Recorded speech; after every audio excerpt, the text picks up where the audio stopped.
de pé para nós recebermos a pastora desta igreja, minha imperatriz. Um aplauso ao Senhor, elegância. Eu sou muito privilegiado. Eu posso te falar uma coisa, eu posso ter errado muito, tá? Mas eu acertei aqui. E eu acertei bem. Porque não existe mulher perfeita, mas existe a mulher certa.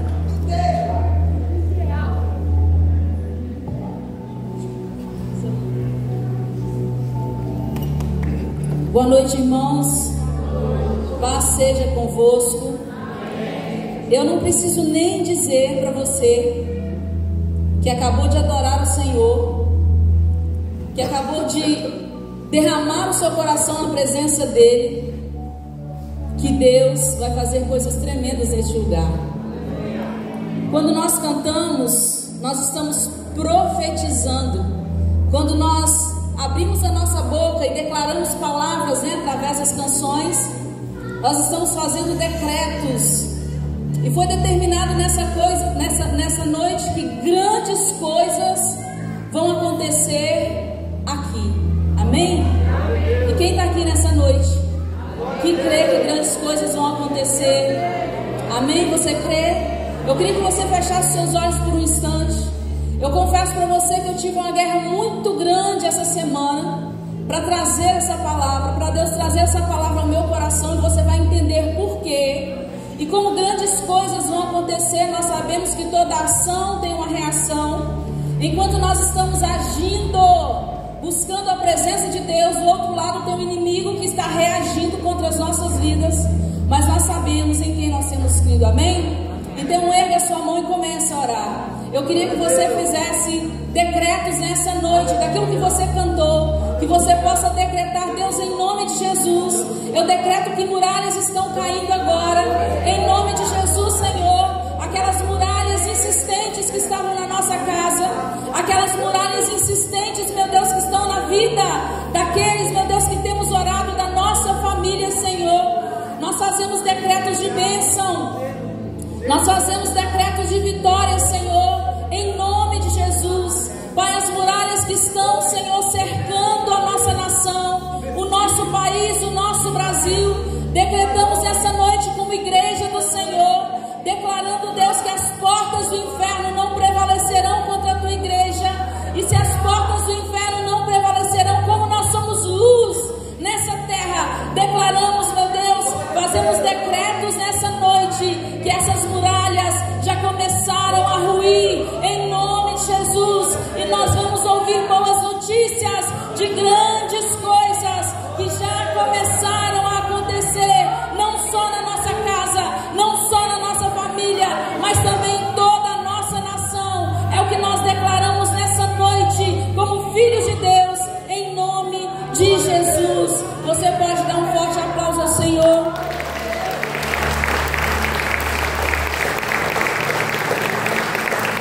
Aleluia! Nós vamos falar nessa noite, Apocalipse capítulo 13, versículo 1 ao 18. Você deve ter visto ali o slide, a capa da mensagem dessa noite: me preparando para o fim. Isso é muito sério, por isso você precisa prestar bastante atenção. Você que se sentou, continue sentado, em nome de Jesus. O texto diz assim, nós vamos ler até o 18, então nós vamos ler bastante, para você entender bem. E eu pus-me sobre a areia do mar, e vi subir do mar uma besta que tinha 7 cabeças e 10 chifres, e sobre os seus chifres 10 diademas, e sobre as suas cabeças um nome de blasfêmia. E a besta que vi era semelhante ao leopardo, e os seus pés como os de urso, e a sua boca como a boca de leão. E o dragão deu-lhe o seu poder e o seu trono e grande poderio. E vi uma das suas cabeças como ferida de morte, e a sua chaga mortal foi curada. E toda a terra se maravilhou após a besta. E adoraram o dragão que deu à besta o seu poder, e adoraram a besta, dizendo: quem é semelhante à besta? Quem poderá batalhar contra ela? E foi-lhe dada uma boca para proferir grandes coisas e blasfêmias, e deu-se-lhe poder para agir por 42 meses. E abriu a sua boca em blasfêmia contra Deus, para blasfemar do seu nome e do seu tabernáculo e dos que habitam no céu. E foi-lhe permitido fazer guerra aos santos e vencê-los, e deu-lhe poder sobre toda a tribo e língua e nação.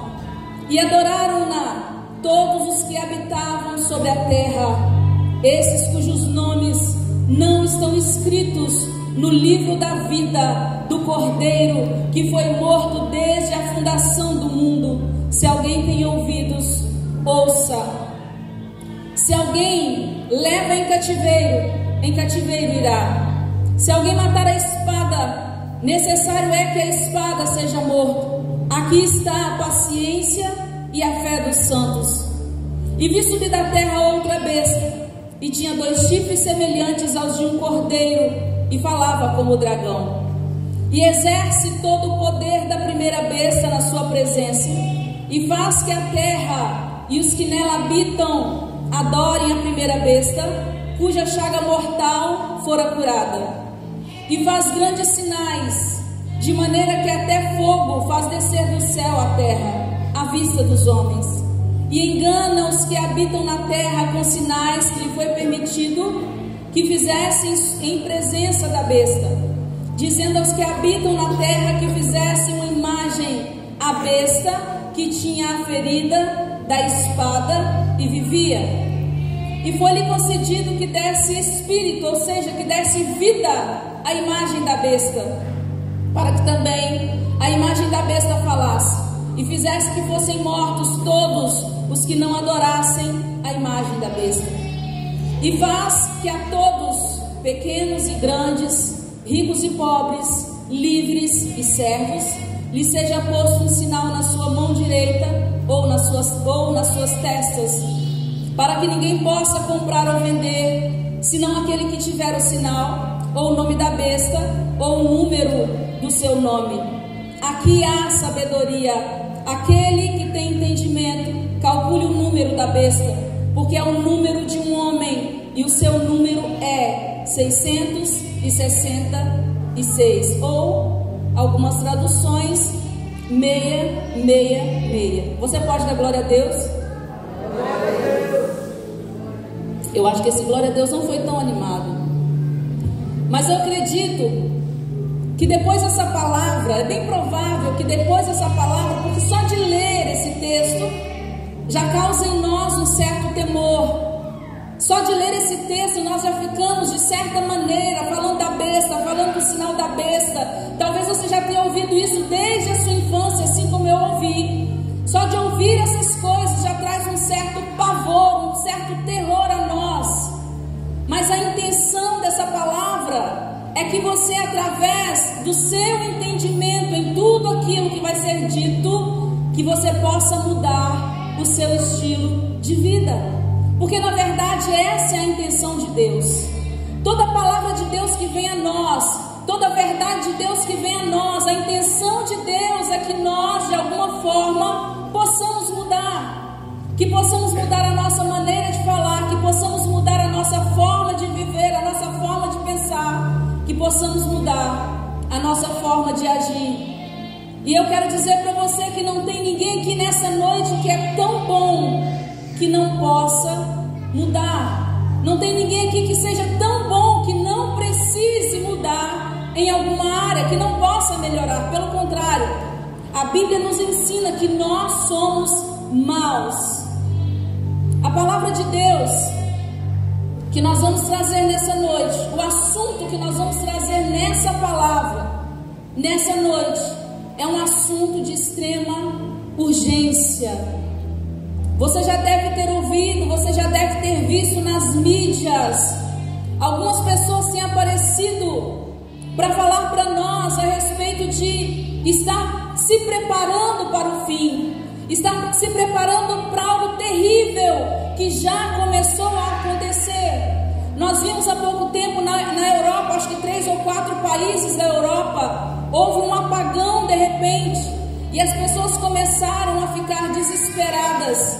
O apelo que está sendo feito nas redes sociais é que nós possamos estocar alimentos, e nesse tempo que nós estamos vivendo, está difícil para estocar alimento. Ainda assim, estão apelando, estão dizendo para nós estocarmos alimento, porque os dias que estão por vir são dias terríveis que virão sobre a terra. Estão dizendo, olha, virão também outros apagões em outros países, e isso vai ser simultâneo. Estão nos alertando para estocar pilhas, para estocar lanternas, para estocar velas. Estão nos alertando para não tomarmos aqui um tempo água que vem nas garrafas, águas potáveis.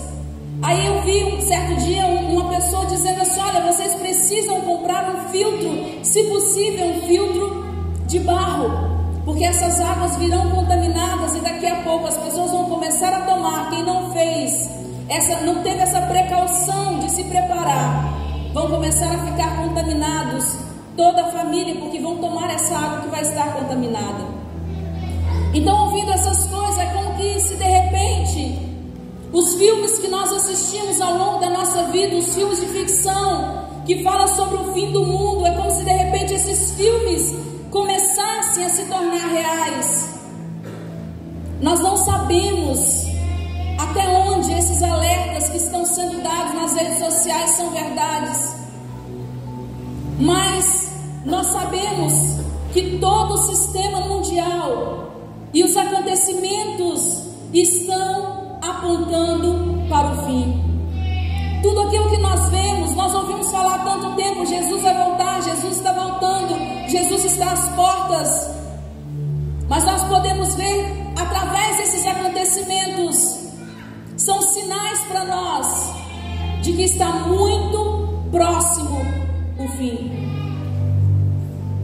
Todo o cenário que nós estamos vivendo já é, e acredite nisso, uma preparação para o arrebatamento da igreja. Nós estamos caminhando a passos largos para o arrebatamento da igreja.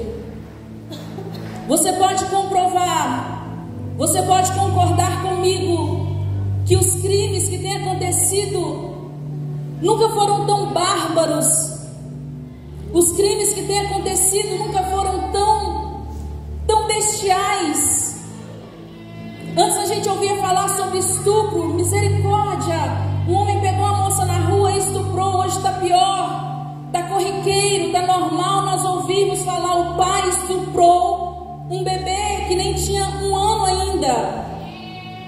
Então os crimes estão ficando cada vez mais bestiais. A igreja está caminhando a passos largos para o arrebatamento. Isaías capítulo 49, versículo 15, da Bíblia Viva,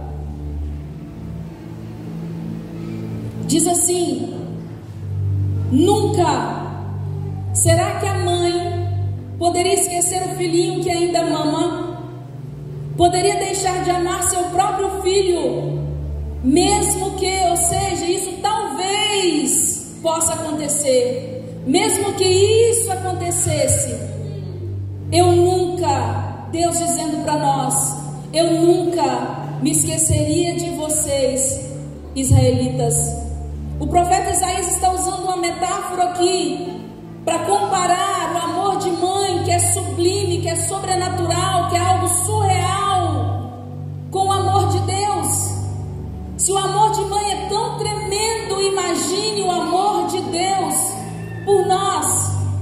E eu estou te dizendo isso para falar de algumas manchetes que eu vi esses dias, falando como as pessoas estão cometendo cada vez mais atrocidades.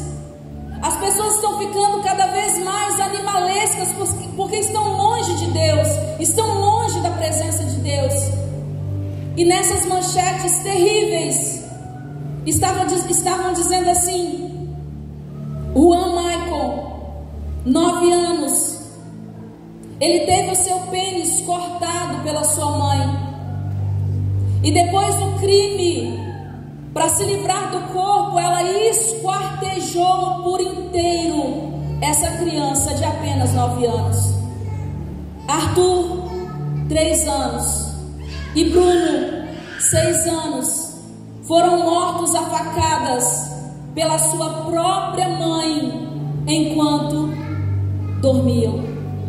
São só 2 notícias que eu peguei, tinham várias outras.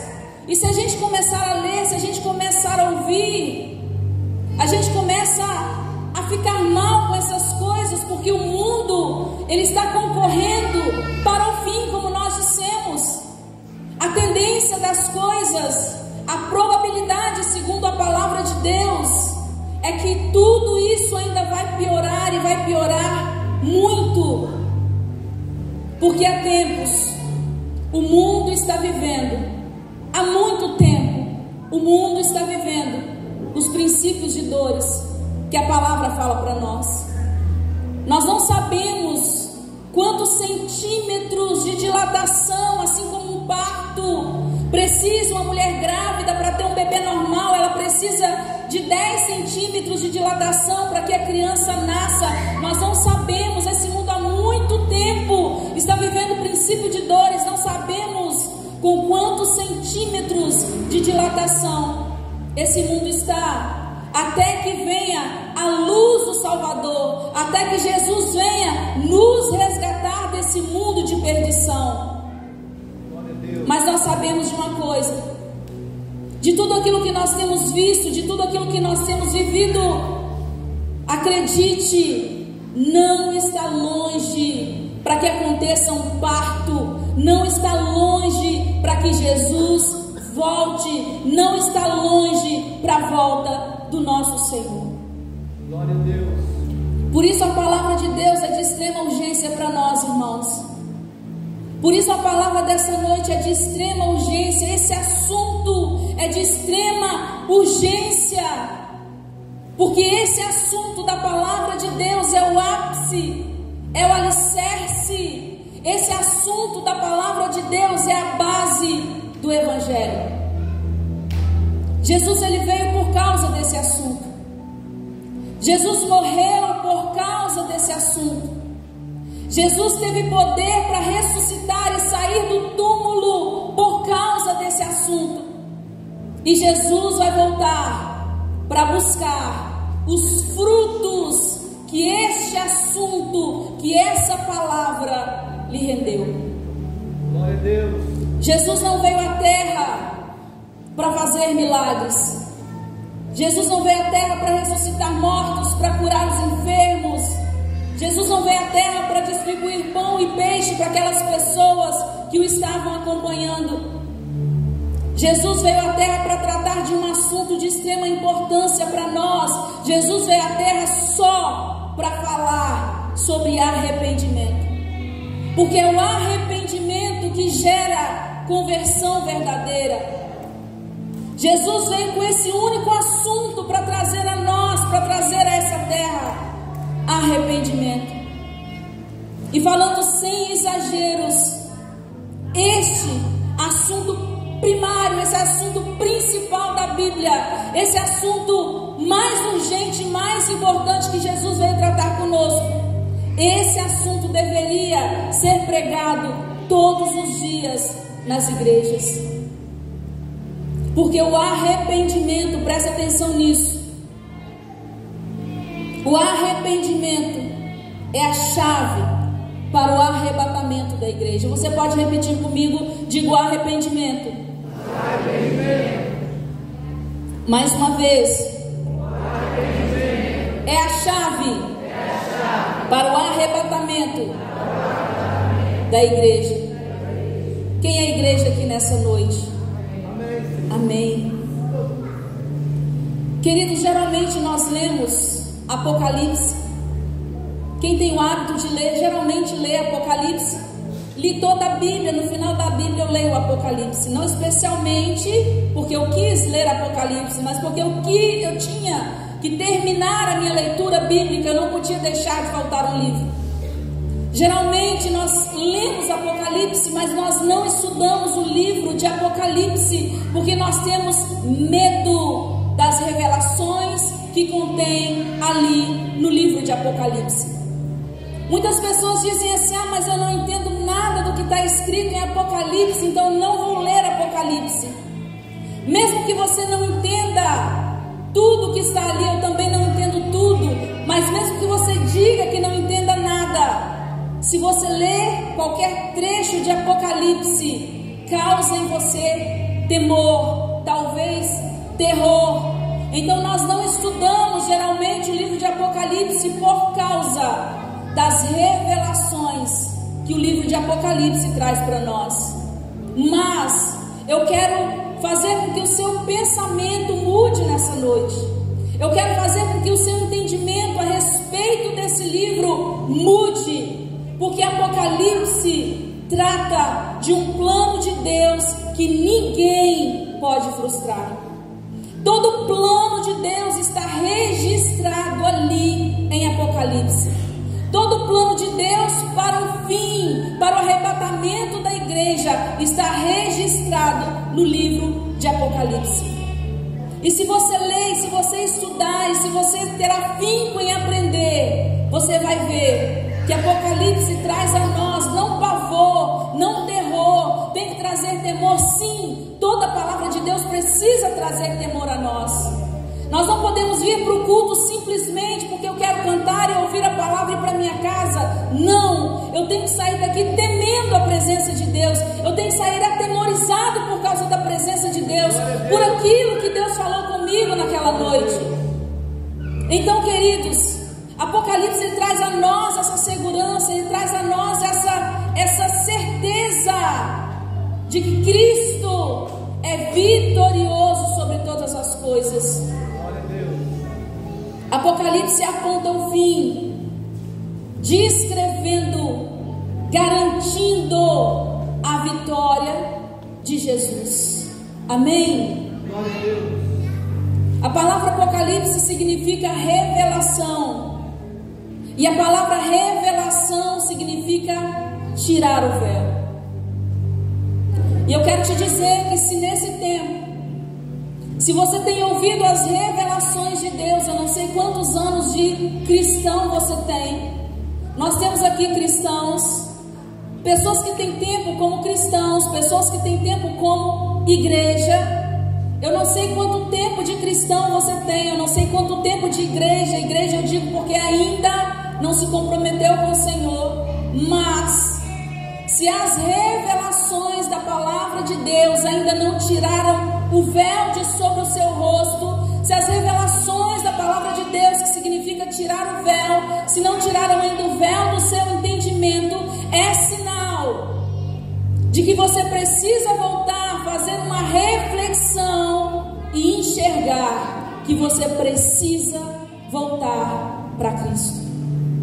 O véu do entendimento precisa ser tirado.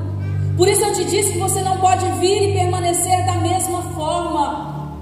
Não é só uma palavra, não é só mais uma palavra, mais uma pregação. É a revelação de Deus que está sendo trazida a você, para trazer libertação, para transformar a sua vida. E quando o véu é tirado de nós, é justamente isso que nós queremos. Quando o véu é tirado de nós, porque a revelação falou no nosso coração, nós ansiamos, nós desejamos mudar, nós temos expectativas de alcançar algo, de alcançar a presença de Deus e viver algo sobrenatural com Ele. Precisamos deixar que a revelação de Deus entre nós e retire o véu do nosso entendimento. Segundo aos Coríntios capítulo 3, versículo 14 e 16, só a parte A do texto 14 diz assim: é somente em Cristo que Ele é removido, falando do véu. Mas, presta atenção nisso, quando alguém se converte ao Senhor, está falando de arrependimento que gera conversão. Não tem conversão sem arrependimento.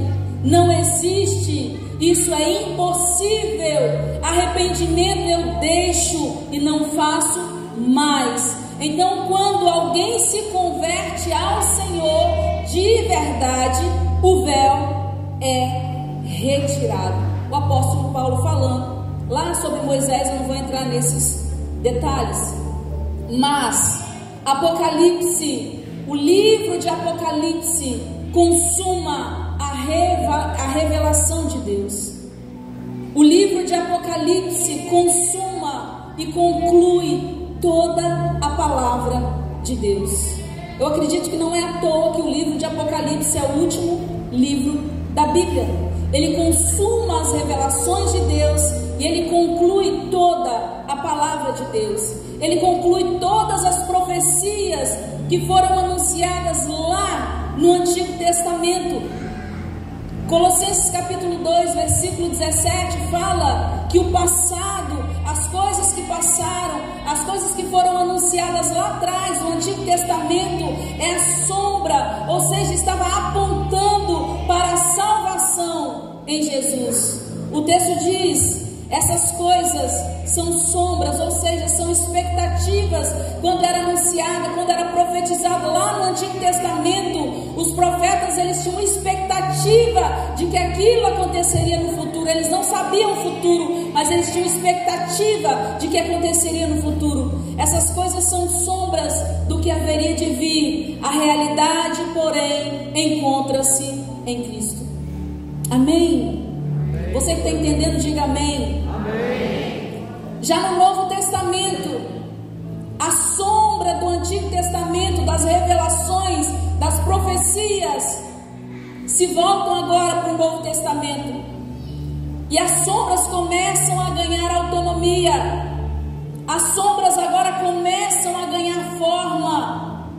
E o Novo Testamento retrata a imagem real dessas sombras, que é o nascimento, o ministério, a morte e a ressurreição de Jesus. Mateus capítulo 5, versículo 17. Jesus disse: não pensem que eu vim para acabar com a lei. Eu não vim para acabar com aquilo que os profetas disseram, que eles predisseram. Eu não vim acabar com a lei de Moisés ou com os ensinamentos dos profetas. Não vim para acabar com eles, mas para dar o seu sentido completo. Entende isso? As sombras das revelações, das profecias passadas se tornaram agora revelações, foram reveladas em Cristo. O véu foi tirado em Cristo, através de Jesus, através do sacrifício dele. Então ele diz: eu vim aqui para dar sentido a tudo aquilo que foi profetizado lá atrás. Eu sou a prova real de que tudo aquilo é a realidade, é a verdade. Eu não vim para acabar com a lei, eu não vim para acabar com os ensinamentos dos profetas, mas eu vim para dar sentido a tudo aquilo que foi profetizado lá atrás. Glória a Deus. E eu estou te falando essas coisas porque eu quero que você olhe Apocalipse assim como eu tenho olhado o livro de Apocalipse, que você possa olhar também com outros olhos. Porque se você ler e pedir: Espírito Santo, traz a tua revelação à minha alma, ao meu coração, você vai ver que o livro de Apocalipse apresenta para nós um Jesus triunfante, um Jesus vitorioso. E Jesus é descrito como o noivo que virá ao encontro da sua noiva, o noivo que virá ao encontro da sua igreja. Aleluia. Apocalipse 19:7 diz: regozijemo-nos ou alegremo-nos. Repetindo, vamos nos alegrar e dar-lhe glória, pois chegou a hora do casamento do Cordeiro e a sua noiva já se aprontou. Está falando de nós, igreja, com as suas vestes brancas. A única mancha que pode ter nas nossas vestes é a marca do sangue de Jesus em nós. Apocalipse apresenta esse Jesus triunfante, diz de Jesus, fala dele como cavaleiro do cavalo branco. Versículo 11, 12 e 13 diz: vi o céu aberto e diante de mim um cavalo branco, cujo cavaleiro se chama Fiel e Verdadeiro. Ele julga e guerreia com justiça. Se você quiser, pode dar glória a Deus. Seus olhos são como chamas de fogo. E em sua cabeça há muitas coroas e um nome que só Ele conhece e ninguém mais. Está vestido com um manto tingido de sangue e o seu nome é Palavra de Deus. Aleluia! O versículo 16 descreve Jesus como Rei dos Reis e Senhor dos Senhores. O texto diz: em seu manto e em sua coxa está escrito este nome. Leia para mim, por gentileza. Rei dos Reis, Senhor dos Senhores. Mais uma vez, em seu manto e em sua coxa está escrito este nome. Rei dos Reis, Senhor dos Senhores. Dê um forte aplauso a Jesus, amém? Aleluia! Nós te adoramos, Senhor. O Senhor é maravilhoso demais. Louvado seja Deus. O livro de Apocalipse é lindo, irmãos. No final você vai entender que é lindo. É maravilhoso demais ler o livro de Apocalipse. Como ele fala de Jesus como cordeiro. Ele cita Jesus como cordeiro 28 vezes. Apocalipse capítulo 5 versículo 6 diz: e olhei, e eis que no meio dos anciãos estava um cordeiro como havendo sido morto. Como quer dizer? Só parecia morto, mas ele não estava morto. Eu olhei, e eis que no meio dos anciãos estava um cordeiro como havendo sido morto. Apocalipse 1:18. Sou aquele que vive. Jesus falando para nós, o Cordeiro de Deus. Sou aquele que vive. Estive morto, mas agora estou vivo para todo o sempre. Aleluia! E nós cremos nessa palavra. Por isso nós estamos nos preparando para o fim. Por isso Deus está trazendo a sua palavra. Deus está trazendo a sua igreja para um particular, para voltar de novo a viver no Santo dos Santos e de fato não querer sair de lá. Esse é o propósito de Deus para nós. Eu acredito que a razão pela qual as pessoas não gostam de ler o livro de Apocalipse é porque esse livro trata do julgamento de Deus sobre toda a terra e não sobre a graça de Deus sobre nós. É mais fácil ouvir sobre a graça de Deus, a bondade de Deus, o amor de Deus, mas até o julgamento de Deus é a graça dele e a bondade de Deus sobre as nossas vidas. No fim se resume nisso. Mas as pessoas não gostam de ler por causa do julgamento de Deus através do livro de Apocalipse. Nós gostamos de ouvir que em todas as coisas nós somos mais que vencedores. Nós gostamos de ouvir, nos acostumamos a ficar acomodados e ouvir: eu tudo posso naquele que me fortalece. Assim como no Salmo 113, 7 e 8, o Senhor dizendo: Ele levanta o pobre do pó e do monturo levanta o necessitado, para os fazer assentar com príncipes, mesmo com os príncipes do seu povo. Toda a Bíblia, irmãos, toda a Bíblia, toda ela, até o livro de Apocalipse, mostra a nós a graça de Deus. Toda a palavra de Deus, e se Ele tem nos dado oportunidade, toda a palavra dele mostra a nós a sua graça. E o livro de Apocalipse vem para consumar aquela graça que nos foi anunciada na cruz do Calvário. Apocalipse é a consumação da graça de Deus através do Cordeiro dele, que foi sacrificado em favor da nossa vida. Apocalipse consuma essa graça mediante a salvação, mesmo que apresente para nós o juízo de Deus que virá. E pode ter certeza que virá sobre toda a terra. Efésios capítulo 2, versículo 8 diz: pois vocês são salvos pela graça. Ou seja, Apocalipse está consumando essa graça.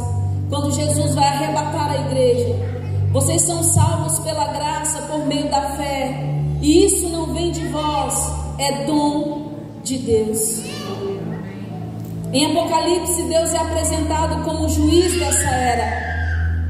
E Jesus, o nosso Senhor, será o executor do juízo de Deus sobre a terra. Por isso Ele é o Rei dos Reis e Senhor dos Senhores. Por isso ele virá sentado num cavalo branco, como Apocalipse está dizendo, dentro da grande tribulação, que eu vou explicar para você daqui a pouco. Mas deixa eu te lembrar, falando de juízo de Deus que virá sobre a terra, falando de arrebatamento de igreja, falando do juízo de Deus sobre nós, eu quero lembrar você que o julgamento de Deus, ele não começa lá fora.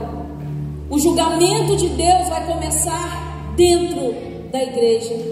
O julgamento de Deus começa com a casa de Deus.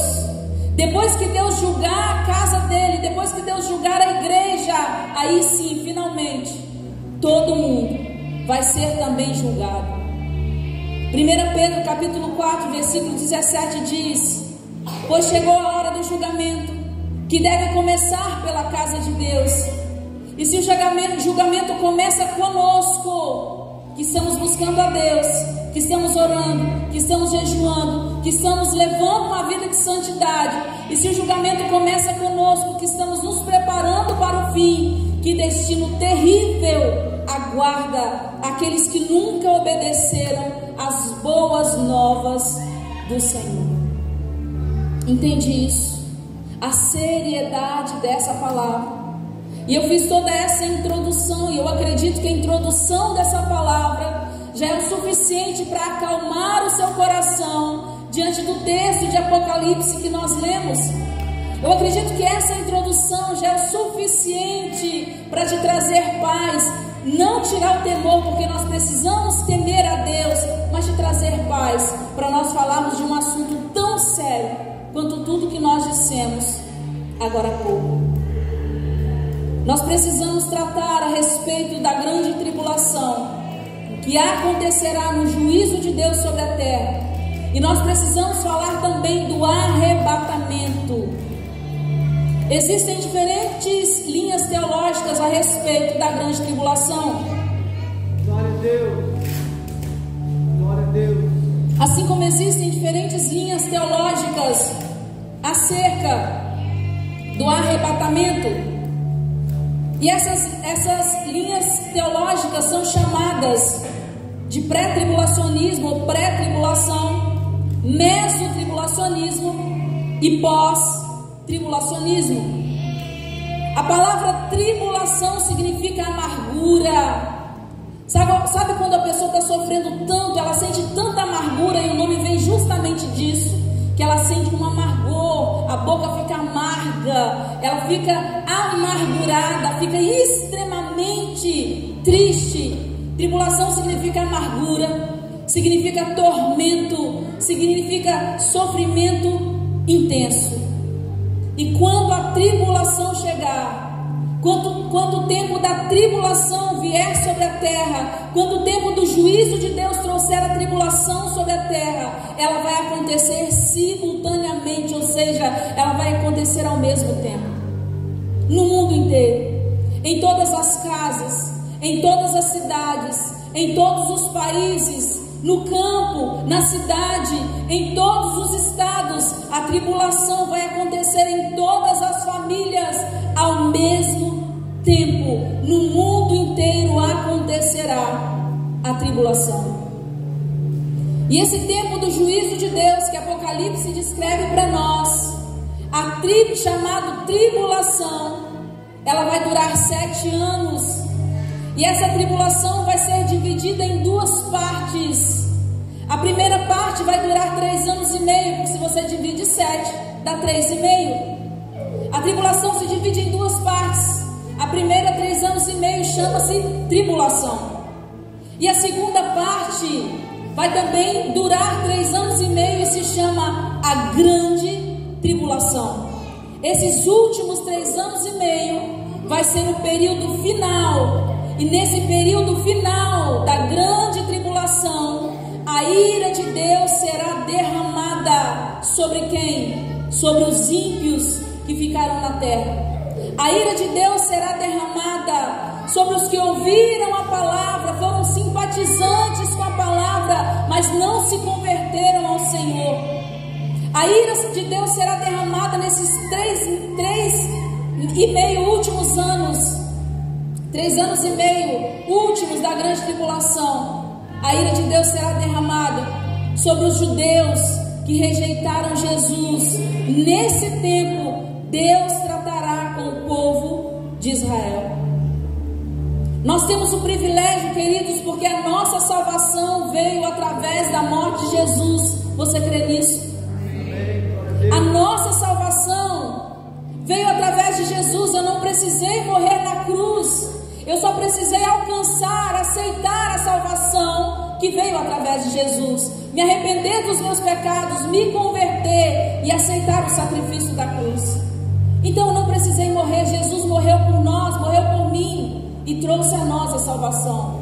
Mas quem ficar na grande tribulação, passando por esse período, eles vão ter que defender a sua salvação com a própria vida. Se eles quiserem ser salvos, eles terão que se render ao Senhor, é claro, e pouquíssimos, todos vão ter a oportunidade, mas pouquíssimos vão conseguir se voltar ao Senhor, porque para isso eles vão ter que morrer. Na primeira parte da grande tribulação, que serão 3 anos e meio, o anticristo virá com um acordo de paz, na verdade uma suposta paz. Aí nesses primeiros 3 anos e meio, na primeira parte da tribulação, por isso se chama só tribulação, vai ter uma suposta paz e começa então o domínio do anticristo. O anticristo, você já deve ter ouvido falar algumas pessoas aí, que está se levantando alguém, não lembro de onde agora, e que ele começa a dizer a linhagem da onde que ele veio, que ele é da linhagem de Deus, que ele é descendente de Jesus, e ele está se apresentando como um homem muito poderoso sobre a terra. Não sabemos ainda, mas nós estamos nos preparando para o fim, ouvindo essa palavra e revendo algumas coisas nas nossas vidas.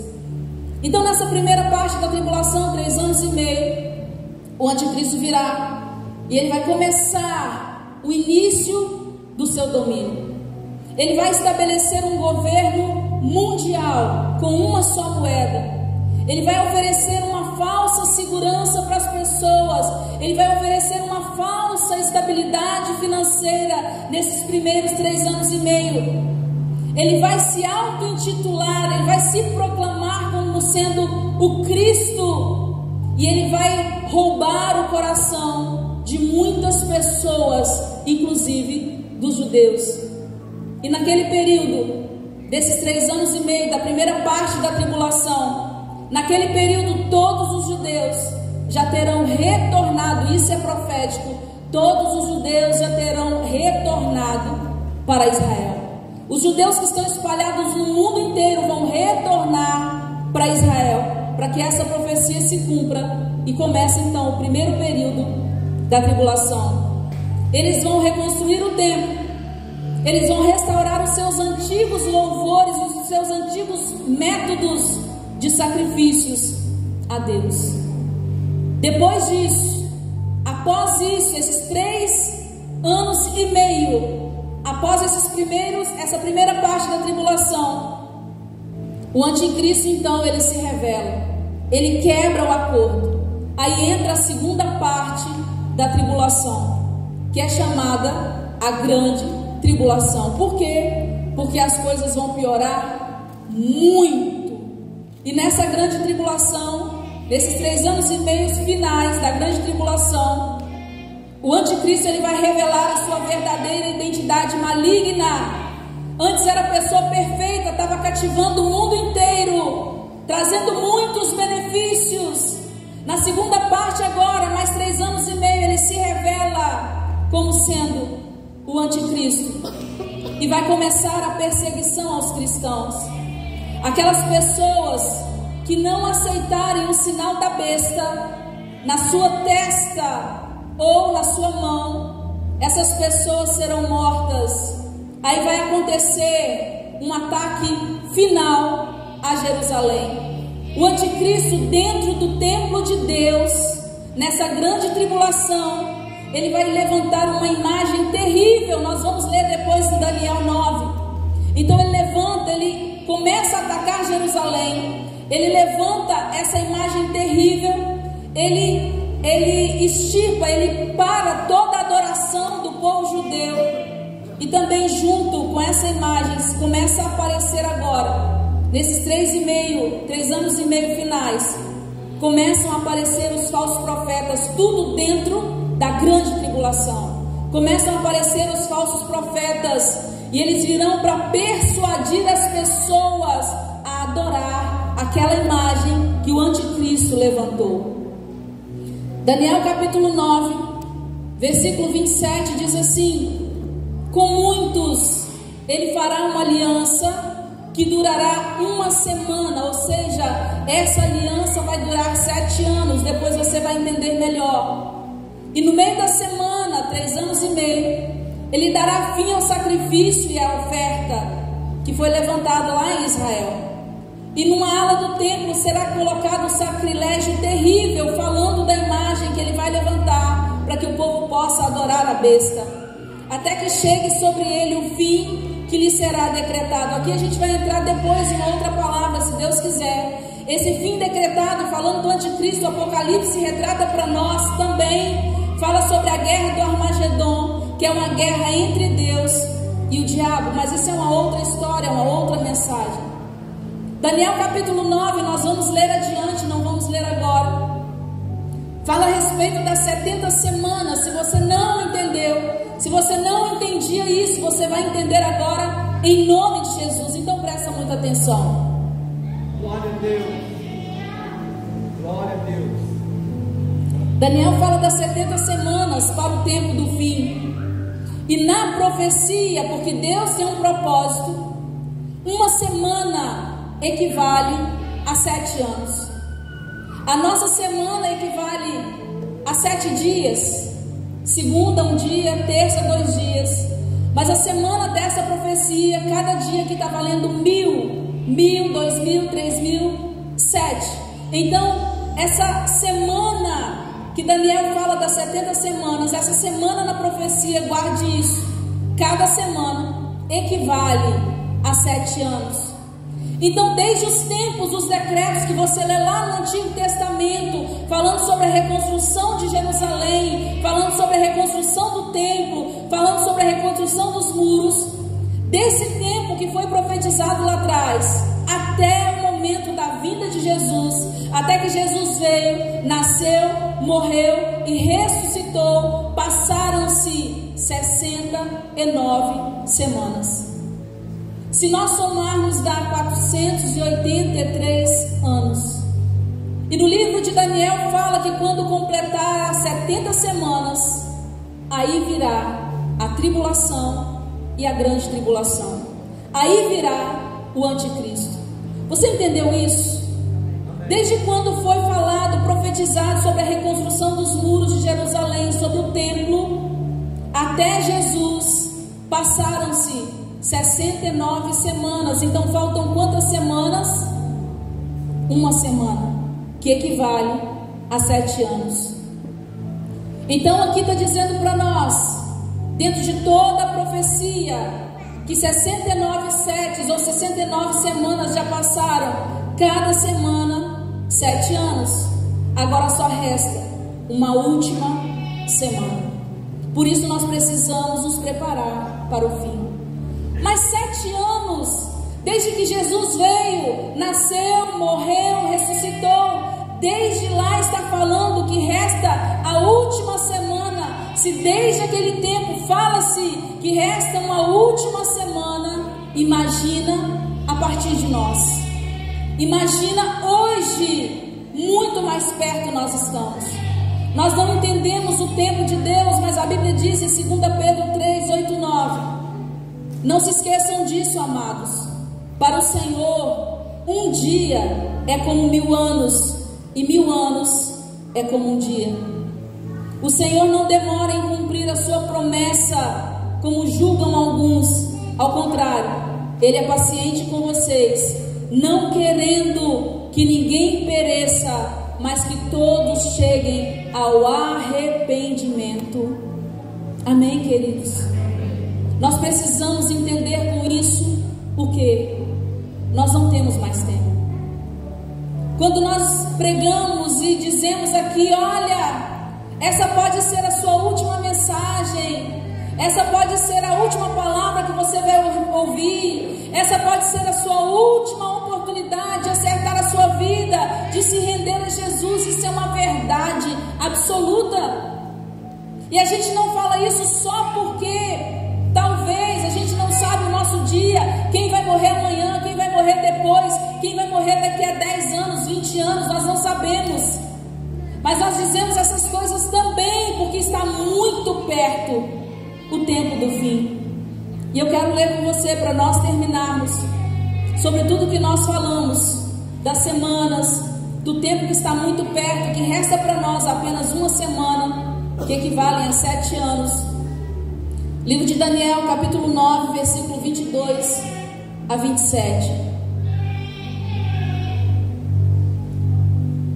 Entendendo essas coisas, antes de ler, hoje eu entendo bem porque quando Daniel recebeu as revelações de Deus, certa vez ele caiu como se tivesse morto, e o anjo o pega e o levanta e fala: Daniel, não tema. Quem não teme? E outra coisa, ele recebeu as revelações de Deus, o véu foi tirado e ele pôde ver tudo aquilo que ia acontecer no futuro. Nós não vemos ainda, nós imaginamos, entendemos, imaginamos do grande caos que será essa terra quando chegar a tribulação, até que venha o arrebatamento da igreja. Semana que vem eu vou falar sobre essas linhas teológicas do pré-tribulacionismo, meso-tribulacionismo, pós-tribulacionismo, para você entender, para você fazer aí uma análise de onde você vai se encaixar nesse tempo todo, chegando à tribulação, até o arrebatamento. Então, queridos, eu entendo bem por que Daniel temeu quando ele recebeu as revelações de Deus. Daniel capítulo 9 diz assim: ele me instruiu e me disse, o anjo dizendo a ele: Daniel, agora vim para dar-lhe percepção e entendimento. Assim que você começou a orar, houve uma resposta que eu lhe trouxe porque você é muito amado. Por isso preste atenção à mensagem para entender a visão. 70 semanas estão decretadas para o seu povo e sua santa cidade, para acabar com a transgressão, para dar fim ao pecado, para expiar as culpas, para trazer justiça eterna, para cumprir a visão e a profecia e para ungir o Santíssimo. Saiba e entenda que a partir da promulgação do decreto que manda restaurar e reconstruir Jerusalém, até que o ungido, o líder, falando de Jesus é claro, até que o ungido, o líder venha, haverá 7 semanas e 62 semanas. Ela será reconstruída com ruas e muros, mas em tempos difíceis. Depois das 62 semanas, o ungido será morto e já não haverá lugar para ele, falando da crucificação de Jesus. A cidade e o lugar santo serão destruídos pelo povo do governante que virá, do anticristo. O fim virá como uma inundação, falando sobre a grande tribulação. Guerras continuarão até o fim e desolações foram decretadas. Com muitos ele fará uma aliança que durará 1 semana, ou seja, metade de uma semana, 3 anos e meio. No meio da semana, aliás, 7 anos. No meio da semana, 3 anos e meio, ele dará fim ao sacrifício e à oferta. E numa ala do templo será colocado o sacrilégio terrível, falando da imagem da besta que vai ser erigida, até que chegue sobre ele o fim que lhe será decretado. Na Bíblia Viva é muito mais clara. O versículo 27 diz assim: esse rei fará um tratado de paz com Israel, falando do anticristo, que deverá durar 7 anos. Depois de 3 anos e meio, ele quebrará a sua palavra. Vai obrigar os judeus a parar com todos os sacrifícios e ofertas religiosas. E depois, como ponto alto de todas as suas maldades, esse inimigo vai desrespeitar horrivelmente o templo de Deus mas na hora exata em que Deus planejou, o terrível castigo acontecerá de repente contra este perverso. Amém, queridos? Se coloque de pé no seu lugar. Que nessa noite de ceia você possa reavaliar a sua vida. Eu não quero estar aqui para a grande tribulação. Eu não quero que os meus filhos estejam aqui para a grande tribulação. E de verdade eu não quero que você esteja aqui passando nem pela tribulação, 3 anos e meio, nem a grande tribulação, mais 3 anos e meio, totalizando 7 anos de tribulação. Então que você possa se voltar para o Senhor nessa noite e de fato possa preparar a sua vida para o fim que está muito próximo, em nome de Jesus. Eu quero orar por você. Enquanto fecha os seus olhos, por gentileza. Nós vamos orar antes de servir a ceia. Eu quero que você faça uma autoanálise. A ceia é para isso. É vir à mesa do Senhor. Olha quantas coisas o Senhor está oferecendo para você. Não é só o suco da uva, não é só o pão, mas é o corpo de Cristo partido na cruz do Calvário. É o sangue de Cristo que foi derramado por você no Calvário. E isso tem uma simbologia muito grande. Porque quando eu como esse corpo que foi partido na cruz, quando eu aceito esse sangue que foi derramado na cruz por mim, eu sou automaticamente selada com o Espírito Santo para o dia da redenção, para o dia da salvação, para o dia do arrebatamento. Glória a Deus. E quando Deus olhar dos céus para nós, com o seu juízo, e quando Jesus vier nas nuvens como executor desse juízo, Ele vai enxergar em nós justamente esse selo da promessa, que é a marca do Espírito Santo em cada um de nós. Glória a Deus. É esse selo que vai nos levar para o céu. É essa marca que vai nos dar direito a estar com o Senhor no céu. Em nome de Jesus. Aleluia. Analisa a sua vida. Vai orando ao Senhor. Eu sei que são coisas terríveis que nós ouvimos, mas coisas tão edificantes para nós de fato fazermos uma escolha. O que nós vamos decidir a partir dessa palavra. Enquanto nós adoramos o Senhor, faça a sua oração. Aleluia. O Senhor é tão poderoso, Pai. Quanto mais lemos a Tua palavra, quanto mais entendemos as revelações do Senhor, o véu está sendo tirado do nosso entendimento, Senhor. Mais apaixonados nós ficamos por Ti, mais confiantes nós somos em Ti, Senhor. Quão grande é o Teu poder e maior ainda o Teu amor, ó Deus. Olhando o caos que essa terra está vivendo, olhando o caos que a humanidade está vivendo, Senhor, já era para o Senhor ter voltado há muito tempo, mas pela Tua misericórdia, por causa do Teu grande amor, o Senhor tem dado a nós oportunidades de voltarmos a Ti, de nos arrepender dos nossos pecados, Senhor, e de fazer um concerto contigo, Pai. Deus, em nome de Jesus, que nessa noite, que os Seus filhos, Senhor, que a Tua igreja possa entender essa palavra, que o véu seja arrancado dos seus entendimentos, Pai, e que aqueles que não se voltaram para o Senhor verdadeiramente, que possam se render à Tua presença, diante da Tua mesa, Senhor, diante do Teu corpo, diante do sangue de Jesus, que foi derramado por nós na cruz do Calvário. Nós não podemos ficar da mesma maneira, nós não podemos ter as mesmas atitudes, Senhor, diante de tamanha responsabilidade que foi ministrada a nós essa noite. Nós ouvimos essa palavra e nos tornamos responsáveis por aquilo que nós vamos fazer com ela, Pai.